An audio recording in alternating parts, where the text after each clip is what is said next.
Eliza Marian F. Alvar. Ngayon, ang gagawin natin ay ang mga pamamaraan sa pamamalansya at paglalaba. Simulan na natin, tara na! Mga paraan sa paglalaba. Una, pagbukod-bukurin ang mga puti at may kulay na damit at tahiin ang may mga sirang damit bago ito labhan.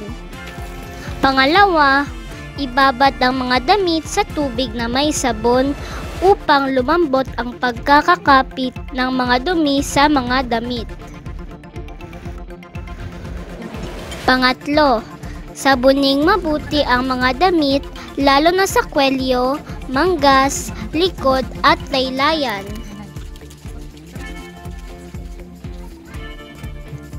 Pang-apat, banlawan ang mga damit ng ilang ulit hanggang maalis na ang sabon. Pang-lima, isampay ang mga damit.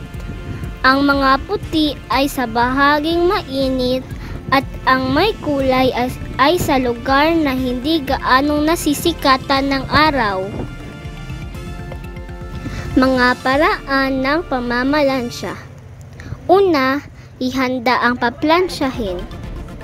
Pagbukod-bukurin ang mga ito, blusa at polo, pantalon, palda, mga panloob at panyo. Hindi na ito kailangang wisikan o basaing sabay-sabay kung may pandilig ang plansya. Kung wala naman, mainam na gamitin ang sprayer o pangwisik. Pangalawa, subukin ang init ng plansya sa isang basahan, hindi sa plansahan at lalong hindi sa damit. Pangatlo, iayon ang temperatura sa uri ng tela ng damit. Makikita sa plansya ang temperatura regulator malapit sa hawakan nito. Pang-apat, maingat na plansyahin ang mga bahagi ng damit kagaya ng kwelyo at manggas. Pang-lima, isampay ng maayos sa mga sabitalan o hanger ang mga pinansya. Ang iba naman ay tiklupin ng maayos at itago ng ayon sa uri nito.